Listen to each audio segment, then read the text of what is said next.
Եվ հետաքրքիրը նրանում է, որ այդ անձնավորությունը ներկայացնում է, ասում է, ես մի հատ քարոտ ճանապարհով գնում էի, բայց տեսնում էի, որ կողքս էլի ճանապարհ կա ու նույն տեղն է գնում։ Եվ ասում է, եթե սա նույն ճանապարհն է, նույն տեղն է գնում, ինչ եմ ես այս ճանապարհով գնում, բայց ասում է, երբ որ ես անցա այդ ճանապարհը, հակառակորդից բռնեց, ասեց նման են, բայց սա իմ ճանապարհն է։ Այսինքն մարդը կարող է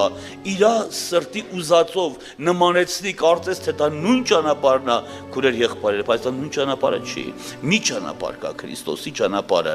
նեղ դռնով ներս մտեք։ Այն որ քեզ կարող է փափուկ բարձ դրի քո գլխի տակ, ասի չես այդքան երկարացնում, այս սենց էլ կարող ես անել, քուրեր եղբայրներ, ուղիղ քո ճանապարհի թզկի։ Այսինքն ճանապարհի ընթացքում շատերը կարող են գալ քեզ մոտենալ, շատերը կարող են նոր ճանապարհներ առաջարկել քեզ, բայց Սուրբ Գիրքը ասում է ճանապարհիդ զգուշություն արա, Քրիստոս միակ ճանապարհն է։